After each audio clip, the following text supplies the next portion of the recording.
In this episode of Compliance Into the Weeds, Matt Kelly and Tom Fox take a deep dive into the whistleblower complaint filed by the activist Mudge against Twitter. It's a fascinating look at some serious allegations against Twitter, which will no doubt impact the Elon Musk lawsuit going forward. Hello, everyone. This is Tom Fox. Welcome back for another live edition of Compliance Into the Weeds. As always, I'm joined by Matt Kelly. Matt, first of all, welcome. Hello, Tom. Good to be here. Matt, we had one of the oddest sagas or stories in one of the oddest sagas of the oddest people of the oddest, I don't know how big the universe can be, came down on us last week. And that was a series of whistleblower allegations. I guess you'd call it a whistleblower complaint involving a guy named Mudge, of all things, and our good friends at Twitter. So you want to take it from there? Sure. So this is the latest of numerous jaw-dropping whistleblower complaints we have seen in the tech sector lately in the last several years. This came out, I think, on Tuesday of last week, where the former head of security for Twitter, who's formerly named Peter Zatko, he as head of security there in 2020 and 21, he apparently came across numerous severe and alarming, widespread cybersecurity, privacy, and compliance failures at Twitter, which he then put into a whistleblower complaint, which then was, I'm not clear if it was leaked or just given to CNN and the Washington Post, but it got splashed all over the place last week as yet another example of a company with some potentially serious misconduct issues, cybersecurity concerns, privacy concerns. And for those of you who do not know Mr. Zatko, his name is, I guess you would call it nom de guerre, is Mudge. He has been a long time hacktivist, cybersecurity man on the scene. I used to write about technology 25 years ago, and everybody knew who Mudge was back then. He certainly knows his stuff. He famously once testified before Congress, I want to say in the late 90s, that he could take down the internet in 30 minutes if he wanted. And I don't doubt that Mudge probably could. Mudge since then has drifted all over the cybersecurity world for nearly 30 years now. What he says about cybersecurity should be taken seriously. I don't necessarily know that his specific allegations against Twitter are or are not legitimate. I have no reason to doubt that they are, or better, I have no reason to see why they wouldn't be. Twitter has been in an awful lot of hot water with Elon Musk, with his on again, off again, I guess it's now off into Delaware court litigation about trying to acquire Twitter, which he didn't want to do because he said Twitter was full of spam bots, which is a big part of Mudge's complaint. And Tom, we could go on all day. I can go through some of the specific cybersecurity failures that he mentioned. We could talk tone at the top at Twitter, the alarming things that we should explore here. And this is a really big mess for the company. So why don't we start with some of the specific allegations he made, because these are not simply directed at the allegations that Elon Musk has made around bots. They're much broader and in many ways much more troubling for a wide variety of reasons, including potential violations of prior consent decrees, not non-compliance or violations of GDPR, perhaps other legislation. So why don't you maybe go through some of the broader allegations you saw, and then we can take perhaps a little bit deeper dive.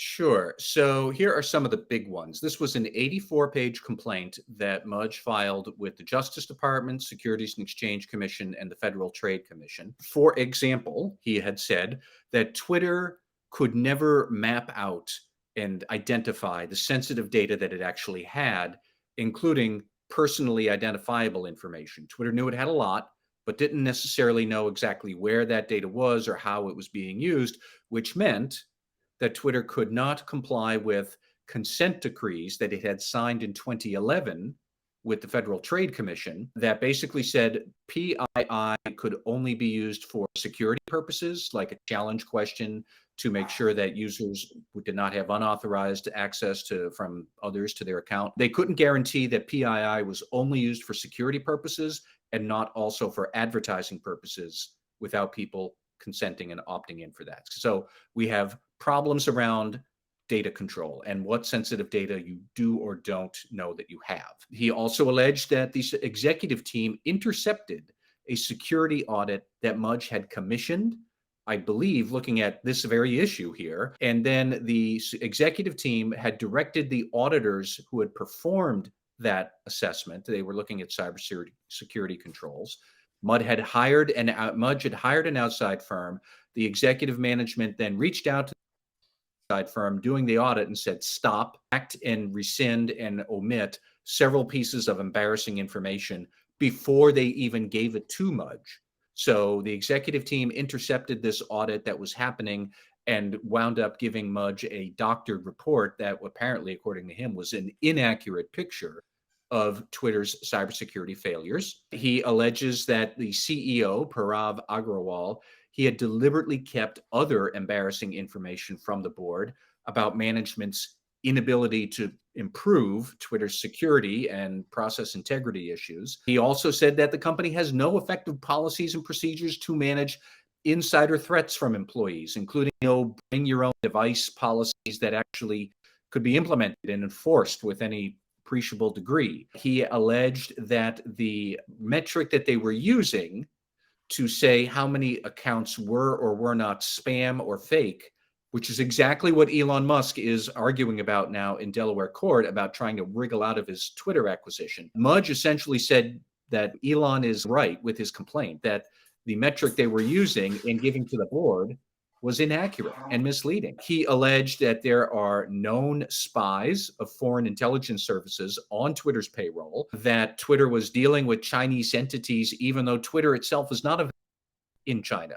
So they were selling Chinese advertisers who then might use it to try and track down Chinese dissidents. And we could go on all day. Basically, he describes a cybersecurity program that looks like it just crawled out of a Steppenwolf concert, a total mess, high as a kite, ineffective, not working. And that's where we are. And these are some very serious allegations for civil authorities. I would suggest that probably there are some allegations that could lead to criminal exposure, maybe for the company, certainly for Agrawal, who does not come off looking good in this complaint, and just like a total mess. That's all it is. First, we have to start with your use of analogy of those leaving a Steppenwolf concert, because if it's circa 2022, I will tell you they're going to be in wheelchairs, scooters, and walkers, because that would be the age of a current Steppenwolf fan, even beyond my advanced age. That's an interesting visual. Okay, you've laid out in broad parameters some of the bigger issues or problems. Is there a way, maybe start with the board. What would, if you were asked to counsel the board, where would you have the board start? Would it be pick up the phone and call Jonathan Armstrong or some other data protection? That was where my head first went, because certainly we could pick apart any specific Mudge allegation and it would be worthy of a podcast unto itself. But so often people ask, where was the board for this? And that is a very valid question to ask. The board was, according to Mudge, misled by the CEO and others in the management team. And if that was true, or even if it was just simply questionable and we have to investigate it, we, the public, the SEC, the Justice Department, other regulators, they really shouldn't be the ones investigating this. Twitter's board should be always investigating and probing. Are we getting the right information? Are we asking the right questions? And it looks to me like they were not. And maybe that's because they were being misled, but also it is incumbent on them to be really aggressive with management about making sure that they're not getting watered down or misdirected information. So I keep coming back to number one, you have to think through, why do people care about this? Why should we care about Twitter and its potential misgovernance? Because Twitter is an enormously influential company. Even though it's not that big, even though its financial performance is not great, even though this sideshow thing with Elon Musk is a distraction, Twitter has an enormous hold on the public conversation around the world. It is very easy to map out a scenario where people might, thanks to poor cybersecurity, attackers could take over the account of a world leader, send out false messages that could trigger an actual disaster. Market rout, physical conflict. Let us remember that in, I think it was 2020, a teenager managed to gain access to former President Obama's Twitter account. Like, not acceptable ever. You can't have world leaders who use Twitter as a primary account communication method to have us wondering, is that actually secure? So my point is really that the board has to ask, what is the most important thing for us to get right? And that is true for any company everywhere. The board has to ask, what is it most important for us as the board to get right and as a company? For Twitter, that is security and process integrity. And that was not right, according to Mudge. And I really, like I said, I don't have any reason to doubt what he's saying. In that case, you have to think through, does the board have the right people? And if you look at the biographies of Twitter's board of directors, which you can, they're all very accomplished. I'm sure they are very sharp thinkers, but I didn't really see much in their biographies about system integrity or cybersecurity. You see a lot about business development. You see a lot about strategy. You see a lot about artificial intelligence. You see a lot about money because some of the board directors are coming from investment groups that have significant stakes in Twitter. But you still don't actually have any clear indicator that this person here on the board is a whiz at system integrity and cybersecurity and would know what questions to ask the board, to ask management about Twitter's security risks and how to exercise the correct oversight. Tom, I think it's actually a great irony that Mudge, he served, I think, as head of cybersecurity there for about 18 months or so, maybe a little less. Mudge probably would have been great on the board because he comes across as a bit prickly and difficult as an in-house executive.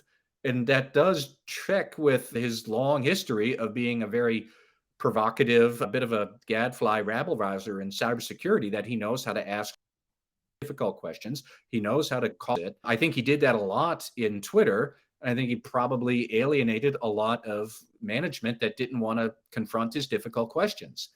When you're a CISO, that may not necessarily be the best thing for you. When you're a board director, it's an excellent quality to have.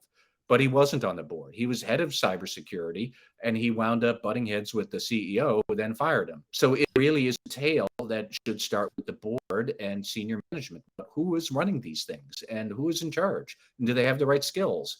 And I don't know that the answer is all that clear. Let's turn now to our other friend in this sordid tale, Elon Musk. And we have an upcoming trial date around Twitter's attempt to enforce specific performance or require him to follow through and purchase Twitter. I read today that in the New York Times online edition that the Musk legal team has subpoenaed Mudge to give a deposition in that case, but it's still an open question as to whether his allegations that don't directly relate to the bot issue will be a part of the trial for specific performance that Twitter has filed for. So how do you think that all of this will play out in the Elon Musk side of all of this? Nobody knows. That's the honest truth. It is entirely possible that Mudge's allegations could wind up proving Elon Musk. And if you'll excuse me now, I'm going to open the window and throw up now that I've had to say those words, because I think in many ways, Elon, terrible example of corporate governance, but he may in fact be not wrong in mentioning that Twitter can't say how much of its account activity is based on automated bots, spam accounts, bogus accounts. The issue, as I understand it, with Elon is that the metric he zeroed in on was known as the MDAU. I think it was median daily average user. But he was saying that the MDAU that Twitter was providing to him was false or erroneous. And Twitter could not actually prove that only a very small percentage of its activity came from bots or fake accounts. And Mudge now is saying that the MDAU metric is A, misleading, B, subject to manipulation, and C, has not actually been audited by anybody to prove that it is useful or accurate. And part of the Mudge's complaint that talks about the MDAU really goes into mind-numbing detail about what was said by whom on what day and what tweet meant what.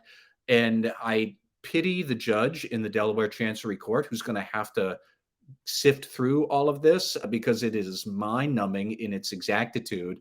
And I'm not sure I quite understand all of it. But clearly, if there are many other allegations of poor data governance, poor access controls, poor ability to get things done and get weaknesses resolved at Twitter, which is what most of what Mudge's complaint is about, I'm not surprised that the MDAU issue is also under scrutiny and could also be a mess, because that would just fit with the general theme of Mudge's complaint, which is that all of Twitter's data governance is a train wreck. But like I said, I don't. And even if this had ever happened, I don't think anybody would know how the Delaware litigation is going. But this certainly just adds a new level of palace intrigue to that whole subject. I guess the where I come down on it at this point is that since the non-bot issues were not a part of Musk's reasons for not moving forward, they shouldn't be a part of this litigation, whether he knew about them or not.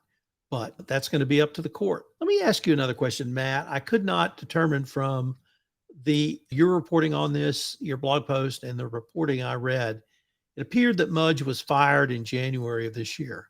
What I couldn't determine was when his whistleblower complaint was filed with the Securities and Exchange Commission, leading to him claiming whistleblower protection status under Sarbanes-Oxley, or it was his claim that he reported internally and was fired for either reporting or attempting to report internally. A little bit of both, really. So the complaint does say that he was fired shortly after he was raising issues directly with the board's risk committee about misleading disclosures or misleading communications from management to the board.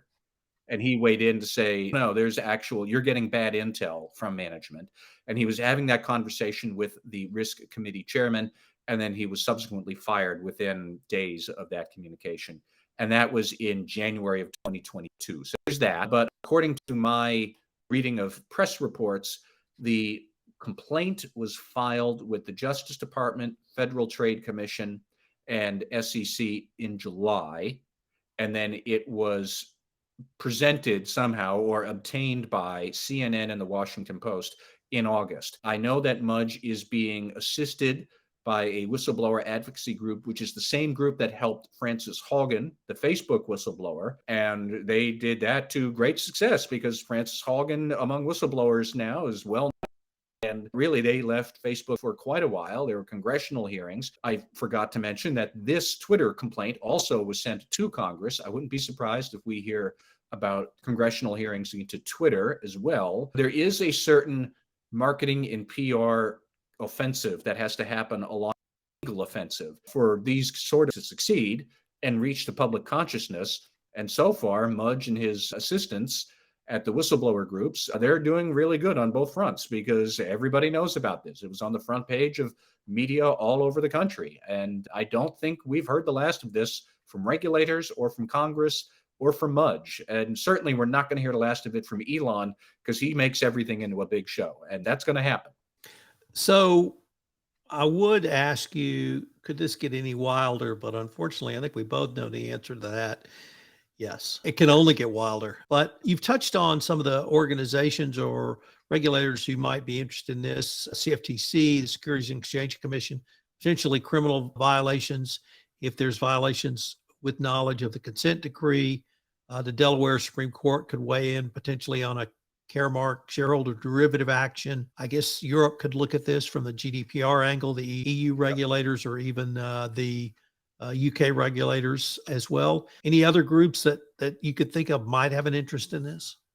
I think the big issue is the Federal Trade Commission already had Twitter under a consent decree from 2011 through, the decree was for 20 years. So they're barely halfway through it. They would have annual audits of their cybersecurity controls. And those audits have not gone well. And if the allegations come out that Twitter knew it was misleading or violating the decree and misleading the board about this, misleading the Federal Trade Commission, very quickly you get into, I think, criminal exposure from the Justice Department. There's no way this is not going to end in a significant settlement with regulators. I don't even know how many, but could we see some sort of big global thing, what Facebook did a couple of years ago when it paid $5 billion to the Justice Department, the Federal Trade Commission, and the SEC over its big Cambridge Analytica data breach? Could we see something like that happen again with Twitter? I think so. Could we see some sort of data privacy enforcement action from Europe? I can't imagine we won't see that at least be floated and under investigation, because there's just so many allegations of these controls sucked, this effort never got underway, there was misleading communication to the board, there were deliberate intent. If I were the CEO today, Parav Agarwal, I would seriously be thinking about a criminal defense attorney, because it looks to me like Mudge is raising allegations of criminal misconduct against the CEO, not to mention the whole company. So it's just, there's a lot. You barely know where to start. And we haven't even gotten into what are the actual lessons others could take away from about how would you organize PII? How would you organize cybersecurity audits? Like I said, we could have so many more lessons that we could learn on the specific allegations. Each one is worthy of its own post or its own podcast. But just on the merits of what's going to happen to Twitter, this is a big, enormous question. And they were already in a vulnerable spot. And now this has happened. They are in some serious hot water. Let me pick up on one of the points you raised about Frances, ex-Facebook employee whistleblower. The team she worked on for her whistleblowing efforts, her public whistleblowing efforts, is now the same or similar team that Mudge is using. And maybe give a few words about how the discussion and really danger has shifted much more into the public's arena now for not responding internally to whistleblowers, and how this new dynamic, you've been talking about the amplification through social media for quite some time, but I think we're even seeing it take it to a new level now with this professionalism in these campaigns. Any thoughts around that? Another subject that is worthy of a podcast unto itself. You have heard lately about the revolving door specifically for whistleblowers, where the attorneys who represent them come from the SEC and many times from the whistleblower office at the SEC, or they are former Justice Department officials who might go on to help with whistleblowing practices. And there is a robust cottage industry of law firms now that are eager to help whistleblowers. The thing that strikes me is that there are probably few whistleblowers with the sort of sensitivity, information, allegations that, say, Frances Haugen or Mudge would have. Most whistleblowers are going to be complaining about something that is not big and sexy and probably aren't going to get that attention. So it's this sort of, I don't know, race to the top 1% for whistleblowers. There are a few whistleblowers who have enormously sexy, for lack of a better word, whistleblower allegations that they could air out against big, sexy companies like Facebook, like Twitter. I don't think anybody's going to get into a tizzy about misconduct at the world's largest maker of fasteners or industrial coatings or sealants, because that's not sexy stuff.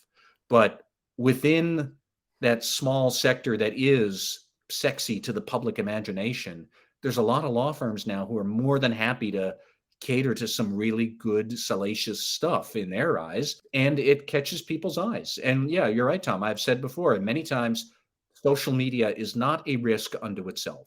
Social media is a magnifying lens for those risks you already have. You already do have whistleblower risk, but when it can spread so quickly and take on a life of its own on Twitter, on social media, you're going to have a big problem if you're a company. It is really lights a fire under compliance teams to think about, how do we encourage internal whistleblowing? Because if you fall into the sexy whistleblowing allegations camp, and I think most companies know who you are, if you fall into that and that winds up getting attention in the public, you have a much, much worse problem on your hands. And so Twitter does.